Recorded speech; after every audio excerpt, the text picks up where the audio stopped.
ಬಾಗಲಕೋಟೆ ಜಿಲ್ಲೆಯಲ್ಲಿ diesel smuggling ಪ್ರಕರಣಕ್ಕೆ ಸಂಬಂಧಪಟ್ಟಂತೆ ನ್ಯೂಸ್ 18 ವರದಿಯ ಬೆನ್ನಲ್ಲೇ ಅಧಿಕಾರಿಗಳು ಅಲರ್ಟ್ ಆಗಿದ್ದಾರೆ. ಸ್ಥಳಕ್ಕೆ ಮುಧೋಳ ಸಿಪಿಐ, ಲೋಕಾಪುರ ಪಿಎಸ್ಐ ಭೇಟಿಯನ್ನು ನೀಡಿ ಪರಿಶೀಲನೆ ನಡೆಸುತ್ತಿದ್ದಾರೆ. ನ್ಯೂಸ್ 18 ವರದಿಯ ಬೆನ್ನಲ್ಲೇ ಅಧಿಕಾರಿಗಳು ಅಲರ್ಟ್ ಆಗಿದ್ದಾರೆ. ಸ್ಥಳಕ್ಕೆ ಮುಧೋಳ ಸಿಪಿಐ, ಲೋಕಾಪುರ ಪಿಎಸ್ಐ ಭೇಟಿಯನ್ನು ನೀಡಿ ಪರಿಶೀಲನೆ ನಡೆಸುತ್ತಿದ್ದಾರೆ. ಶೆಡ್ನಲ್ಲಿದ್ದಂತಹ ಟ್ಯಾಂಕರ್ ಮತ್ತು ಮಷಿನ್ಗಳನ್ನು ಶಿಫ್ಟ್ ಮಾಡಲಾಗಿದೆ. ಫಿಲ್ಲಿಂಗ್ ಮಷಿನ್ ಇರಬಹುದು, ಮತ್ತೆ ಆ ಶೆಡ್ನಲ್ಲಿ ಟ್ಯಾಂಕರ್ ಇತ್ತು, ಅದಿವಾಗ ಕಾಣಿಸ್ತಾ ಇಲ್ಲ, ಮಾಯ ಆಗಿದೆ ಅಂತ ಅಧಿಕಾರಿಗಳು ಹೇಳ್ತಾ ಇದ್ದಾರೆ. ತನಿಖೆಯನ್ನ ನಡೆಸಲಿಕ್ಕೆ ಅಧಿಕಾರಿಗಳು ಆ ಸ್ಥಳಕ್ಕೆ ತೆರಳಿದಂತಹ ಸಂದರ್ಭದಲ್ಲಿ ಅಲ್ಲಿ ಇದ್ದಂತಹ ಏನು ಫಿಲ್ಲಿಂಗ್ ಮಾಡ್ತಾರೆ ಆ ಮಷಿನ್ ಕೂಡ ಇಲ್ಲ, ಮತ್ತೆ ಟ್ಯಾಂಕರ್ ಕೂಡ ಇಲ್ಲ. ಅದನ್ನ ಬೇರೆ ಕಡೆ ಶಿಫ್ಟ್ ಮಾಡಿರೋ ಬಗ್ಗೆ ಅಧಿಕಾರಿಗಳು ಅನುಮಾನ ವ್ಯಕ್ತಪಡಿಸಿದ್ದಾರೆ. ಪ್ರಕರಣದ ಬಗ್ಗೆ ನಾನು ತನಿಖೆಯನ್ನ ಮಾಡಿಸ್ತೇನೆ, ಏನೇ ಅಕ್ರಮ ನಡೆದಿದ್ರೂ ಕೂಡ ಕ್ರಮ ಕೈಗೊಳ್ತೇನೆ ಅಂತ ಬಾಗಲಕೋಟೆ ಎಸ್ಪಿ ಸಿದ್ಧಾರ್ಥ್ ಗೋಯಲ್ ಹೇಳಿಕೆಯನ್ನ ನೀಡಿದ್ದಾರೆ. ಪ್ರಕರಣದ ಬಗ್ಗೆ ನಾನು ತನಿಖೆಯನ್ನ ಮಾಡಿಸ್ತೀನಿ ಅಂತ ಹೇಳಿದ್ದಾರೆ Bagalkot SP Siddharth Goyal. Diesel refilling ದಂಧೆಯ ಆರೋಪಕ್ಕೆ ಸಂಬಂಧಪಟ್ಟಂತೆ ನೋಡಿ, ವಿಜುವಲ್ಸ್ ಅಲ್ಲಿ ಗಮನಿಸ್ತಾ ಇದ್ದೀವಿ. ಟ್ಯಾಂಕರ್ನಿಂದ ಯಾವ ರೀತಿಯಾಗಿ ಡೀಸೆಲ್ ಹೊರತೆಗೆತಿದ್ದಾರೆ, ಅದರ ಕಳ್ಳತನ ಮಾಡ್ತಿದ್ದಾರೆ ಅನ್ನುವಂಥದ್ದನ್ನ ಸ್ಥಳಕ್ಕೆ ಅಧಿಕಾರಿಗಳು ಭೇಟಿ ನೀಡಿದಂತಹ ಸಂದರ್ಭದಲ್ಲಿ ಆ ಶೆಡ್ನಲ್ಲಿ ಆ ರೀಫಿಲ್ಲಿಂಗ್ ಮಾಡೋದಕ್ಕೆ ಬಳಸ್ತಾರಲ್ಲ, ಆ ಮೆಷಿನ್ ಇರ್ಬೋದು ಅಥವಾ ಟ್ಯಾಂಕರ್ ಇರ್ಬೋದು, ಎರಡನ್ನ ಕೂಡ ಆರೋಪಿಗಳು ಬೇರೆ ಕಡೆ ಶಿಫ್ಟ್ ಮಾಡಿದ್ದಾರೆ ಅಂತ ಅಧಿಕಾರಿಗಳು ಹೇಳಿಕೆಯನ್ನು ನೀಡ್ತಿದ್ದಾರೆ. ಮತ್ತೆ 3-4 ಗಂಟೆ ನಂತರ ಗ್ಯಾಪ್ ಆಯ್ತು, ನನಗೆ ಮಾಹಿತಿ ಬರುತ್ತೆ. ಅಲ್ಲಿಂದ ಸುದ್ದಿ ಆದ ನಂತರ ಅವರು ಯಾರು ಹೋದ್ರು, ಅವರು 4-5 ಗಂಟೆ ನಂತರ ನನಗೆ ಫೋನ್ ಮಾಡಿದ್ರು. ನಾವು ಇಮಿಡಿಯೇಟ್ಲಿ ಕೂಡ ಒಂದ್ಸರಿ ಚೆಕ್ ಮಾಡಿದ್ವಿ. ಅದು ಆದ ನಂತರ ಕೂಡ 2 ಸರಿ ಚೆಕ್ ಮಾಡಿಸಿವಿ ಯಾರು ಈ ತರ ಮಾಡಿದ್ದಾರೆ, ಈ ತರ ಚೆಕ್ ಮಾಡಿಸಿವಿ, 100% ಚೆಕ್ ಮಾಡಿಸಿವಿ. ನಾನು ಈಗಾಗಲೇ ಹೇಳುವಾಗ ಇದರಲ್ಲಿ ಬೇರೆ ಬೇರೆ ಇಲಾಖೆದು ಪಾತ್ರ ಇದೆ. ಆ ಶೆಡ್ ತೆರವು ಮಾಡಿದ್ದಾರೆ ಅಂದ್ರೆ ಇಂಡಿಪೆಂಡೆಂಟ್ಲಿ ಶೆಡ್ ತೆರವು ಮಾಡಿದ್ದಾರೆ, ಅದಕ್ಕೆ ಏನು ಕ್ರೈಮ್ ಗೊತ್ತಾಗಲ್ಲ. ಅವ್ರದ್ದು ಪ್ರಾಪರ್ಟಿ ಇದೆ, ಅವ್ರದ್ದು ಜಾಗ ಇದೆ. ಆ ಶೆಡ್ ಅಲ್ಲಿ ಏನಿತ್ತು ಅದು ಚೆಕ್ ಮಾಡಿಸ್ಬೇಕು ಅಂತ ಮೀಡಿಯಾಗೆ ಕೂಡ ನಾನು ರಿಕ್ವೆಸ್ಟ್ ಮಾಡಿದ್ದೀನಿ. ಅವರಿಗೆ ಆ ಟೈಮಲ್ಲಿ ಏನು ಫುಟೇಜ್ ಇತ್ತು ಅವರು ಕೂಡ ನಮ್ಮ ಜೊತೆ ಶೇರ್ ಮಾಡಿದ್ದಾರೆ. ಅದು ಕೂಡ ನಾವು ಚೆಕ್ ಮಾಡ್ತೀವಿ. ಕೆಲವು ಮಾಹಿತಿ ಕೊಟ್ಟಿದ್ದಾರೆ. ಈ ವೆಹಿಕಲ್ ಫಾರ್ ಎಕ್ಸಾಂಪಲ್ ಇದು ಮಾಡಿಫಿಕೇಶನ್ ಮಾಡಿದ್ದಾರೆ, ವಿದೌಟ್ RTO ಪರ್ಮಿಷನ್ ಮಾಡಿದ್ದಾರೆ ಅಥವಾ ಇದೆ, ಅದು ಕೂಡ ನಾವು ಚೆಕ್ ಮಾಡಿಸ್ತೀವಿ. ಸುದ್ದಿ ಬಂದ ನಂತರ ಮತ್ತೆ 3-4 ಗಂಟೆ ನಂತರ ಗ್ಯಾಪ್ ಆಯ್ತು, ನನಗೆ ಮಾಹಿತಿ ಬರುತ್ತೆ. ಅಲ್ಲಿಂದ ಸುದ್ದಿ ಆದ ನಂತರ ಅವರು ಯಾರು ಹೋದ್ರು, ಅವರು 4-5 ಗಂಟೆ ನಂತರ ನನಗೆ ಫೋನ್ ಮಾಡಿದ್ರು. ನಾವು ಇಮಿಡಿಯೇಟ್ಲಿ ಕೂಡ ಒಂದ್ಸರಿ ಚೆಕ್ ಮಾಡಿದ್ವಿ. ಅದು ಆದ ನಂತರ ಕೂಡ 2 ಸರಿ ಚೆಕ್ ಮಾಡಿಸಿವಿ ಯಾರು ಈ ತರ ಮಾಡಿದ್ದಾರೆ, ಈ ತರ ಚೆಕ್ ಮಾಡಿಸಿವಿ, 100% ಚೆಕ್ ಮಾಡಿಸಿವಿ. ನಾನು ಈಗಾಗಲೇ ಹೇಳುವಾಗ ಇದರಲ್ಲಿ ಬೇರೆ ಬೇರೆ ಇಲಾಖೆದು ಪಾತ್ರ ಇದೆ. ಆ ಶೆಡ್ ತೆರವು ಮಾಡಿದ್ದಾರೆ ಅಂದ್ರೆ ಇಂಡಿಪೆಂಡೆಂಟ್ಲಿ ಶೆಡ್ ತೆರವು ಮಾಡಿದ್ದಾರೆ, ಅದಕ್ಕೆ ಏನು ಕ್ರೈಮ್ ಗೊತ್ತಾಗಲ್ಲ. ಅವ್ರದ್ದು ಪ್ರಾಪರ್ಟಿ ಇದೆ, ಅವ್ರದ್ದು ಜಾಗ ಇದೆ. ಆ ಶೆಡ್ ಅಲ್ಲಿ ಏನಿತ್ತು ಅದು ಚೆಕ್ ಮಾಡಿಸ್ಬೇಕು ಅಂತ ಮೀಡಿಯಾಗೆ ಕೂಡ ನಾನು ರಿಕ್ವೆಸ್ಟ್ ಮಾಡಿದ್ದೀನಿ. ಅವರಿಗೆ ಆ ಟೈಮಲ್ಲಿ ಏನು ಫುಟೇಜ್ ಇತ್ತು ಅವರು ಕೂಡ ನಮ್ಮ ಜೊತೆ ಶೇರ್ ಮಾಡಿದ್ದಾರೆ. ಅದು ಕೂಡ ನಾವು ಚೆಕ್ ಮಾಡ್ತೀವಿ. ಕೆಲವು ಮಾಹಿತಿ ಕೊಟ್ಟಿದ್ದಾರೆ. ಈ ವೆಹಿಕಲ್ ಫಾರ್ ಎಕ್ಸಾಂಪಲ್ ಇದು ಮಾಡಿಫಿಕೇಶನ್ ಮಾಡಿದ್ದಾರೆ, ವಿದೌಟ್ RTO ಪರ್ಮಿಷನ್ ಮಾಡಿದ್ದಾರೆ ಅಥವಾ ಇದೆ, ಅದು ಕೂಡ ನಾವು ಚೆಕ್ ಮಾಡಿಸ್ತೀವಿ.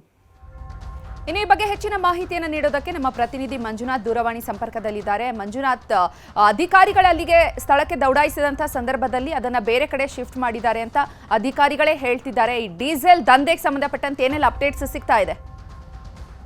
ಚೈತ್ರ, ಪ್ರಮುಖವಾಗಿ ಏನಂತಂದ್ರೆ ಬೆಳಗಾವಿಯಲ್ಲಿ ಡೀಸೆಲ್ ಮಾಫಿಯಾ ಏನು ಬೆಳಕಿಗೆ ಬಂದಿತ್ತು, ಅದಾದ ಬಳಿಕ ಇದೀಗ ಲೋಕಾಪುರದಲ್ಲೂ ಕೂಡ ಇಂತಹ ಒಂದು ಪ್ರಕರಣ ಬೆಳಕಿಗೆ ಬಂದಿದೆ. ಪ್ರಮುಖವಾಗಿ ಓರ್ವ ಪೆಟ್ರೋಲ್ ಬಂಕ್ ಮಾಲೀಕ ಈ ಒಂದು ಆರೋಪವನ್ನು ಮಾಡಿರುವಂತದ್ದು ಮತ್ತು ಈ ಒಂದು ಪ್ರಕರಣವನ್ನ ಬೆಳಕಿಗೆ ತಂದಿರುವಂತದ್ದು ಅಂತಾನೆ ಹೇಳ್ಬೇಕಾಗುತ್ತೆ. ಯಾಕಂತಂದ್ರೆ ಲೋಕಾಪುರದಿಂದ ಯಾದವಾಡಕ್ಕೆ ಹೋಗುವಂತಹ ಸಂದರ್ಭದಲ್ಲಿ 5 ಕಿಲೋಮೀಟರ್ ಅಂತರದಲ್ಲಿ ಒಂದು ಗ್ಯಾರೇಜ್ ಅನ್ನ ಮಾಡಿಕೊಂಡು ಆ ಗ್ಯಾರೇಜ್ ನಲ್ಲಿ ಅಕ್ರಮವಾಗಿ ಅಲ್ಲಿ ಡೀಸೆಲ್ ಫಿಲ್ಲಿಂಗ್ ಕೆಲಸ ನಡೀತಾ ಇತ್ತು ಅಂತ ಹೇಳುವಂತ ಆರೋಪ ಇದಾಗಿದೆ. ಸುಮಾರು 20,000 ಲೀಟರ್ನಷ್ಟು ಟ್ಯಾಂಕರ್ ಏನಿರುತ್ತೆ ಆ ಟ್ಯಾಂಕರ್ ಅನ್ನ ತುಂಬ್ಕೊಂಡ್ಬಂದು ಇಲ್ಲಿ ಬೇರೆ ಬೇರೆ ವಾಹನಗಳಿಗೆ ತುಂಬುವಂತ ಕೆಲಸ ಇದಾಗಿತ್ತು. ಇದು ಕದ್ದು ಮುಚ್ಚಿ ನಡೀತಾ ಇತ್ತು. ಸುಮಾರು 3-4 ತಿಂಗಳಿಂದನೂ ಕೂಡ ಈ ರೀತಿಯಾಗಿ ಅಲ್ಲಿ ನಡೀತಾ ಇರೋದ್ರಿಂದಾಗಿ ಈಗ ಬೆಳಗಾವಿ ಪ್ರಕರಣ ಬೆಳಕಿಗೆ ಬಂದ ಮೇಲೆ ಅದೇ ಮಾದರಿಯಲ್ಲಿ ಇದು ಕೂಡ ಸ್ಮಗ್ಲಿಂಗ್ ನಡೀತಾ ಇರಬಹುದು ಅನ್ನೋಂತ ಒಂದು ಅನುಮಾನದ ಮೇರೆಗೆ ಆ ಒಂದು ಲೋಕನ ಕತ್ತಿ ಅನ್ನುವಂಥವ್ರು SP ಅವರಿಗೆ ಮಾಹಿತಿಯನ್ನ ನೀಡಿದ್ರು. ಅದಾದ ಬಳಿಕ ಇನ್ನು ಮಾಧ್ಯಮಗಳಲ್ಲೂ ಕೂಡ ಈ ಒಂದು ಸುದ್ದಿ ಪ್ರಸಾರ ಆದ ಬಳಿಕ ಸದ್ಯಕ್ಕೆ ಇದೀಗ ಎಚ್ಚೆತ್ತುಕೊಂಡಂತಹ ಪೊಲೀಸ್ ಇಲಾಖೆ ಸ್ಥಳೀಯ CPI ಮತ್ತು PSI ಅವರನ್ನ ಸ್ಥಳಕ್ಕೆ ಕಳಿಸಿ ಅಲ್ಲಿ ಪರಿಶೀಲನೆ ಮಾಡುವಂತ ಕೆಲಸವನ್ನು ಮಾಡಿದ್ದಾರೆ. ಆದ್ರೆ ಈ ವಿಚಾರ ಬೆಳಕಿಗೆ ಬರ್ತಾ ಇದ್ದಂತೆ, ಸುದ್ದಿ ಆಗ್ತಾ ಇದ್ದಂತೆ ಅಲ್ಲಿರ್ತಕ್ಕಂತಹ ಡೀಸೆಲ್ ಟ್ಯಾಂಕರ್ ಆಗಿರ್ಬೋದು ಮತ್ತು ಆ ಡೀಸೆಲ್ ಅನ್ನ ಫಿಲ್ ಮಾಡುವಂತಹ ಮಷಿನರಿಗಳಾಗಿರ್ಬೋದು ಮತ್ತು ಇಲ್ಲಿರ್ತಕ್ಕಂತಹ ಶೆಡ್ಗಳನ್ನ ಎಲ್ಲವನ್ನು ಕೂಡ ತ್ವರಿತಗತಿಯಾಗಿ ಅವುಗಳನ್ನ ತೆರವುಗೊಳಿಸಿದ್ದಾರೆ. ಆ ಒಂದು ಸ್ಥಳವನ್ನ ಸ್ವಚ್ಛ ಮಾಡಿಸುವಂತ ಕೆಲಸವನ್ನ ಅಲ್ಲಿರ್ತಕ್ಕಂತಹ ಕಾರ್ಮಿಕರು ಮಾಡಿದ್ದಾರೆ.